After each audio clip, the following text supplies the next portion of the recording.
سلااوتان لەبێت بینەرانی خۆشەویستی تەلەڤیزیۆنی کۆمەڵە ئەم کاتە و هەموو کاتێکی ژیانتان باش هیوادارین کە لە هەر کوێیەکان ساغ و سڵامەت بن.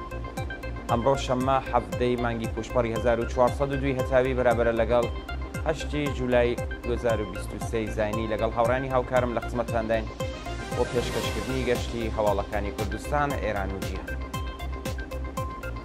سەرەتا سەردێڕی چەند هەواڵ: کۆبوونەوەی کارمەندانی ئوستانداری لە ئیلام، کۆبوونەوەی بنەماڵەی دادخوازانی پیرانشار لەسەر مەزاری تاهیر عەزیزی، ناڕوونی چارەنووسی ئەیوب جەوانپور پاشمانگێک دەست بەسەرکران، نیگەرانی بنەماڵەی سامان یاسین سەبارەت بە دۆخی تەندروستی ئەو بەندکراوە، هێرشی لاوانی شۆڕشگەڕی بەلوچ بۆ سەر کەڵانتەری 16 زاهیدان، بەڕێوەچوونی ڕێوڕەسمی چلەی ئەبولفەزل ئەمیر عەتایی لە شاری کاران، ناڕزایەتی خەڵکی بەلوچ لە ئاست کەم ئاوی و گواستنەوەی 1000 کەس بۆ نەخۆشخانە، و کوژران و برینداربوونی 2 منداڵی کار لە ئۆتۆبانی کاران بۆ شومان.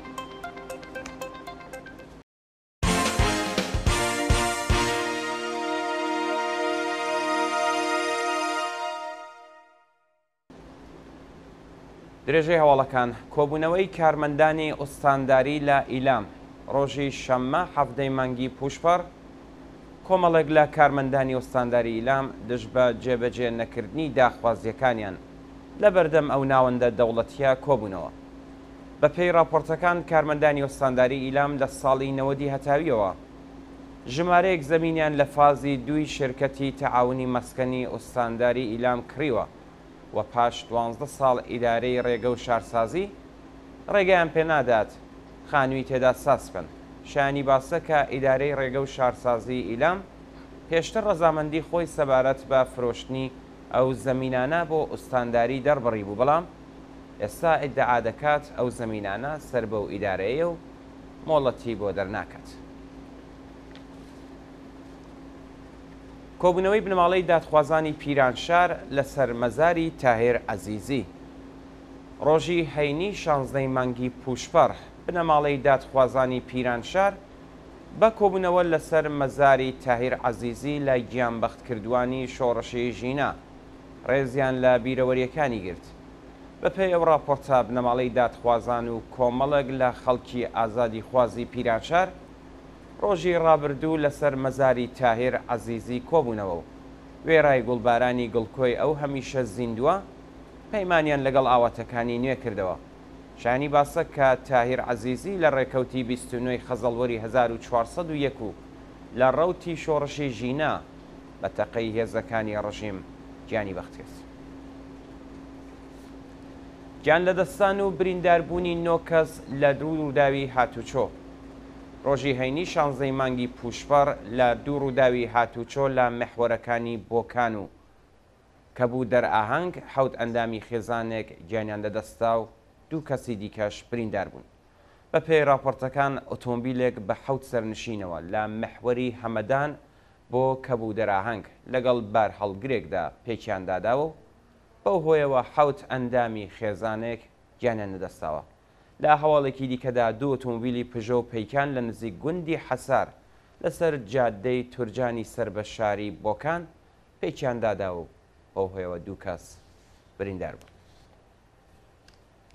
ناڕوونی چارەنووسی ئەیوب جەوانپور پاشمانگێک دەست بەسەرکران.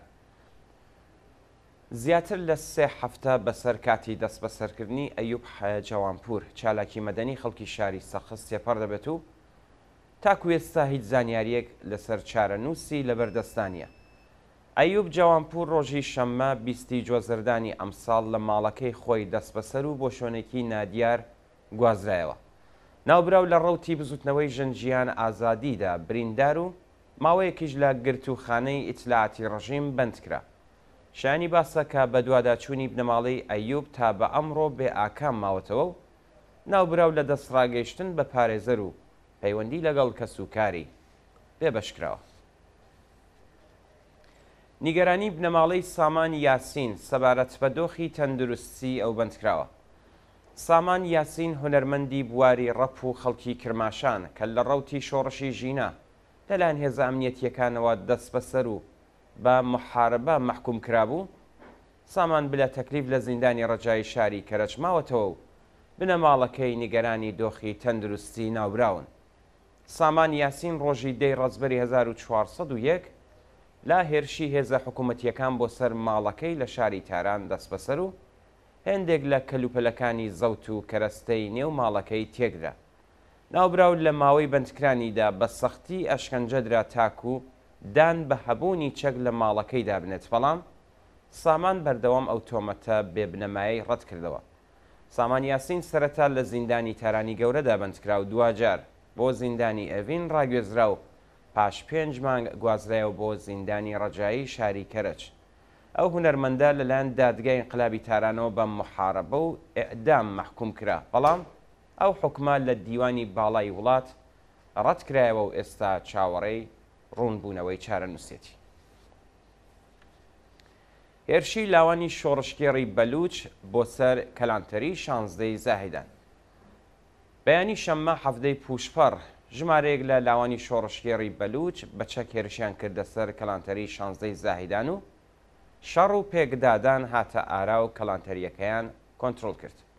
بە پێی راپۆرتەکان کەلانتەری 16 زاهیدان هەمان کەلانتەریە کە خۆپیشاندەرانی بەلوچی لە ڕۆژی هەینی خوێناوی کۆمەڵکوش کرد.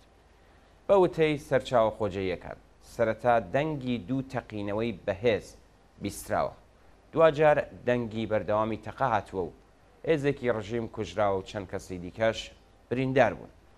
زانیاریەکان باس لە سەپاندنی کەشوهەوای ئەمنیەتی بەسەر زاهیدان و گەماڕۆدانی تەواوی شەقامەکانی دەوروبەری ئەو کەلانتەریە دەکەن. بەڕێوەچوونی ڕێوڕسمی چلەی ئەبولفەزل ئەمیر عەتایی لە شاری تاران ڕۆژی هەینی 16 پوشپەڕی 1402 ڕێوڕسمی چلەی ئەبولفەزل ئەمیر عەتایی لای گیانبەختکردوانی شۆڕشی ژینا لە بەهەشت زەهرای تاران بەڕێوەچوو. بە پێی زانیاریەکان ئەبولفەزل ئەمیر عەتایی تەمەن 16 ساڵ لە ڕێکەوتی سی خەرمانانی 1401 لە شاری ڕێی بە گولەی ڕاستەوخۆی گازی فرمێسکرێش و لە مەودایەکی نزیکەوە پێکرا. لە 5 جۆزەردانی 1402 ئەو مێر منداڵە بریندارە دوای چەند مانگێک بەستەری بوون لا نەخۆشخانە گیانی لەدەستا. ڕۆژی ڕابردوو مەراسمی چلەی ماتەمینی ئەبولفەزل بە بەشداری بەرینی خەڵکو و وتنەوەی دروشم دژ بە کۆماری ئیسلامی بەڕێوەچوو. ناڕەزایەتی خەڵکی بەلوچ لە ئاست کەم ئاوی و گواستنەوەی 1000 کەس بۆ نەخۆشخانە.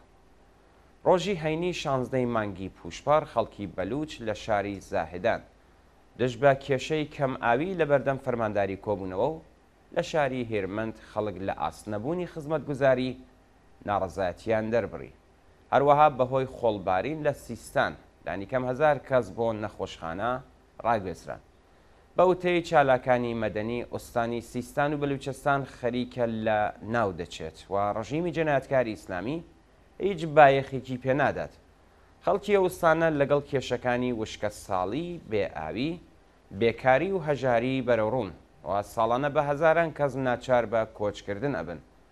ڕۆژی ڕابردوو بەهۆی زریانی خۆڵبارین لە شارەکانی زابۆل، زەهاک، هیرمەند، نیمروز و هامون لانیکەم 1000 شارومەند بۆ ناوەندە دەرمانیەکان گوازرانەوە. لەلایەکی دیکەوە ڕیزی دوور و درێژی نان و ئاو لە شارەکانی زاهیدان، سەراوان، ئێرانشار و چابەهار ژیانی لە خەڵک تاڵ کردووە و هیچ ناوەندێکی ڕژیم سەرنج بە کێشە و گرفتی خەڵکی هەژاری ئەو ئوستانە نادات. کوژران و برینداربوونی دوو منداڵی کار لە ئۆتۆبانی تاران بۆ شمال. بە پێی راپۆرتەکان دوو منداڵی کار خەڵکی ئیزا کە لە پرۆژەی ئۆتۆبانی تاران بۆ شمال کاریان دەکرد دا ڕووداوێکی هاتوچۆ یەکێکیان گیانی لەدەستاوە و ئەوەی دیکەیان بریندار بووە. بە پێی زانیاریەکان وانەتێکی نەیسان خۆی کێشاوە بە دوو منداڵی کاری خەڵکی ئیزا بە ناوەکانی ئارمین سەلەحشور و عەلیڕەزا ئەڵماسی لە پرۆژەی ئۆتۆمبانی تاران بۆ شمال و بەو هۆیەوە ئارمین گیانی لەدەستاوە و عەلیڕەزا بریندار و ڕاگوێزی نەخۆشخانە کراوە. منداڵانێک کە ئەبێت لە ژیان چێژ ببین و لە سیستمی پەروەردەی بێ بەرامبەر کەڵک وەربگرن لە سایەی دەسەڵاتی کۆنەپەرست و جەنایەتکاری ئیسلامیدا ناناوەری بنەماڵەکەیان و ژیانیان دەکەوێتە مەترسیەوە. کوژرانی هاوڵاتیەکی بەلوچ بە تەقەی هێزەکانی ڕەژیم لە شاری مەشهەد. لە ماوەی ڕۆژانی ڕابردوودا لاوێکی بەلوچ بە ناوی حەسەن ڕەخشانی تەمەن 38 ساڵ بە تەقەی هێزەکانی ڕەژیم لە شاری مەشهەد کوژرا. بە پێی زانیاریەکان ئۆتۆمۆبیلی حەسەن ڕەخشانی لەلایەن هێزە ئینتیزامیەکانی شاری مەشهەدەوە بەبێ هۆکار دراوەتە بەر دەستڕێژی گولە و فیشەک بەرسەری کەوتووە و دەستبەجێ گیانی لەدەستاوە. جێگەی ئاماژەیە کە تەقەی بێ زابتەی هێزەکانی ڕژیم ساڵانە دەبێتە هۆی گیان لەدەستانی سەدان شارۆمەندی بەلوچ و تا بە ئەمڕۆ یەک تاوانباریش لەلایەن دەستگای قەزاییەوە محاکەمە نەکراوە. لە سێدارەدانی دوو تاوانباری پەروەندەی شاچراغ لە شیراز. بەیانی ڕۆژی شەممە هەفتەی مانگی پوشپەر دوو تاوانباری سەرەکی پەروەندەی شاچراغ بە ناوەکانی نەعیم هاشم قەتاڵی و محەممەد ڕامز ڕەشیدی لە پێش چاوی خەڵکو لە شاری شیراز ئێعدام کران. ڕۆژی چواری خەزەڵوەری 1401 و هاوکات لەگەڵ مەراسمی چلەی ماتەمینی ژینە ئامینی هێرشێکی چەکداری کرایە سەر حرەمی شاچراغ لە شاری شیراز و بەو هۆیەوە 13 کەس گیانیان لەدەستا و 30 کەسی دیکەش بریندار بوون. لە پەیوەندی لەگەڵ ئەو هێرشەدا وەزارەتی ئیسلاحات 26 شارۆمەندی خەڵکی ئازەربایجان، ئەفغانستان و تاجیکستانی دەست بەسەر کرد. ڕۆژی شەممە 27 ڕەشەمەی 1401 کازم موسەوی سەرۆکی دادگستەری وستانی فارس ڕایگەیاند کە دوو شارۆمەندی ئەفغانستانی بەناوەکانی نەعیم هاشم قەتاڵی و محەممەد ڕامز ڕەشیدی وەکو تاوانباری سەرەکی بە ئەفساد فیل ئەرز و بەغی لە ڕێگەی چالاکی چەکداری دژ بە ئەمنیەتی وڵات تۆمەتبار و بە ئێعدام محکوم کراوە. دو هەواڵ راپۆرتێک سەبارەت بە گیان لەدەستانی خەڵکی سڤیل لە ئوکراین. کۆمیساریای باڵای مافی مرۆڤی نەتەوەی گرتووەکان ڕۆژی هەینی 16 پوشپەر لە راپۆرتێکدا ڕایگەیاند لە 500 ڕۆژی سەرەتایی هێرشی رووسیا بۆ سەر ئۆکراین لانیکەم 25170 کەس کوژراون و بریندار بوون. بەپێی راپۆرتە 25170 کەسی مەدەنی لە شەڕی نێوان رووسیا و ئۆکراین بوونەتە قوربانی کە لەو ڕێژەیە 9177 کەس گیانیان لەدەستاوە و 15993 کەس بریندار بوون. کۆمیساریای باڵای مافی مرۆڤی نەتەوەی گرتووەکان هەروەها ڕایگەاندووە کە 61% کوژراوەکان پیا و 39% ژن بوون و هەروەها 2% منداڵانی قوربانی کوڕ و 8% کچ بوون. بەداخەوە راپۆرتەکەی نەتەوەی گرتووەکان هیچ ئاماژەیەک بە داهاتی کۆمپانیاکانی بەرهەمهێنەری سلاح و ئاوارەبوونی ملیۆنان کەس برسێتی و هەژاری 100 ملیۆن کەسی دیکە لە جیهان ناکات. بەڵێ بینەرانی خۆشەویست هەوڵەکانتان پێشکەشکرا لەگەڵمان بن بۆ بینینی دێژەی بەنامەکانی تلویزیۆنی.